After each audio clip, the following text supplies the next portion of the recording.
Welcome to Thursday Thoughts. So today I want to talk to you about starting life later on in life. I've been thinking about this over the last week in the lead up to this video, and that is really what this series is about. Something I've been thinking about on the lead up to a Thursday video. And the last week I have been thinking about starting life later on in life because that has been my experience and has been my journey. And I have been thinking about how hard it can be to start later on in life, living life for yourself.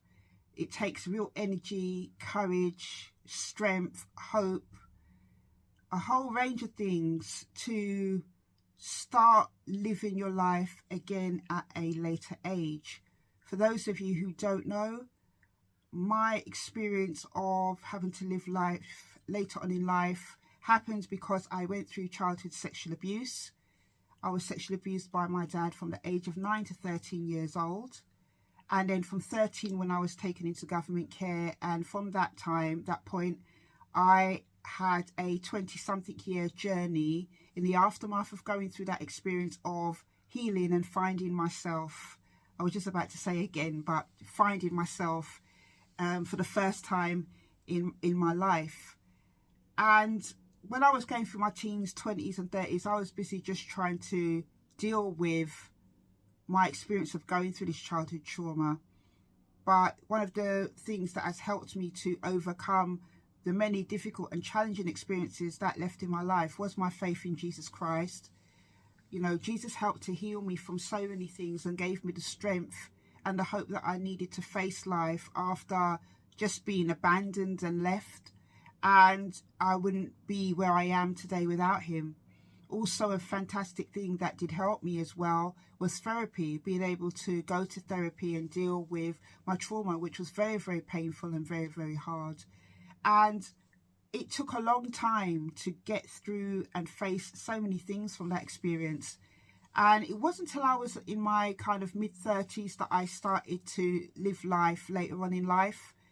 After getting rid of most of that kind of traumatic baggage and healing from many different things, I was able to have the space mentally and spiritually to start thinking about who I was as a person, what I wanted for my life, and kind of look on the things that I wanted to kind of achieve. That was a process in itself because I had to also as well work on my self-esteem, work on my confidence, and that happened over time. But really, I've been on this journey of living life later on in life from the age of 35. I'm now 48 years old. So it's been a kind of, 13-year journey so far. I'm relatively still new to trying to figure out, you know, my life and everything else. But when I think about it, I do think that I have done pretty okay for somebody who's had to start again later on in life.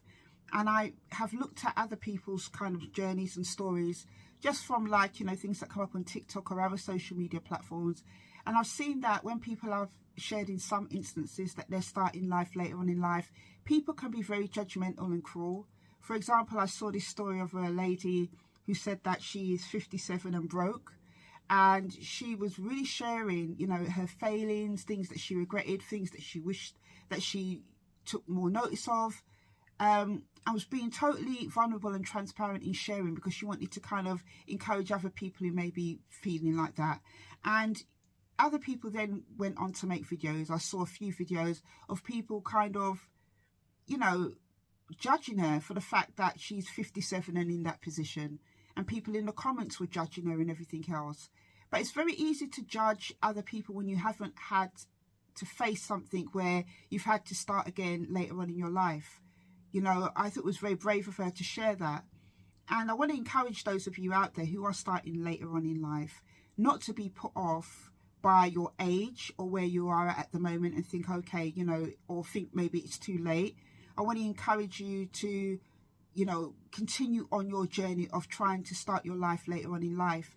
Find other like-minded people like yourself that can give you encouragement and motivation. That's what I have done. I read books by different people who are kind of gone through kind of things where they've had to start later on in life, maybe not trauma, but maybe they've had financial collapse or a loss or something. I get inspiration and encouragement from those stories. So try and find positive influences amongst those who are in the same stages of life as you, who are trying to start again, to encourage you on your journey. And I want to say to you, don't look back with, regret or thinking, what if I did this? What if I did that? What if life would have turned out different? I did that myself.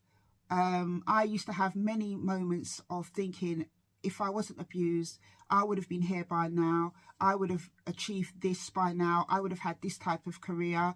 I used to think thoughts like, I wonder what type of person would I be without of going through the abuse. Would I still have been strong and resilient, or would I have had a different personality? But all these things are in the past, and there's nothing we can do about the past.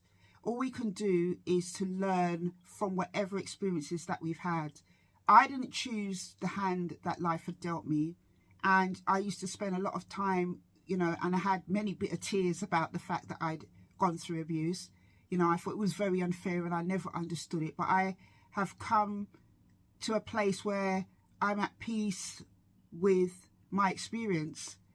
I really wish I had the answer for why I went through it, but, only God knows that. And only God knows why I've had to take this journey to get to where I am.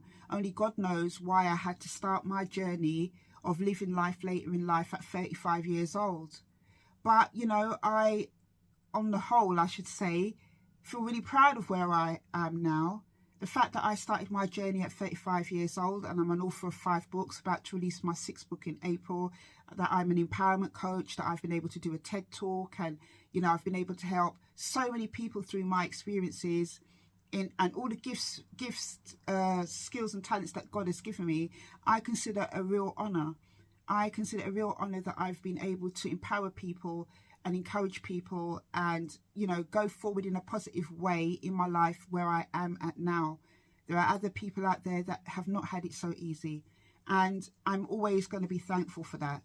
So I just want to encourage you not to look at your past and look at the what ifs and the regrets.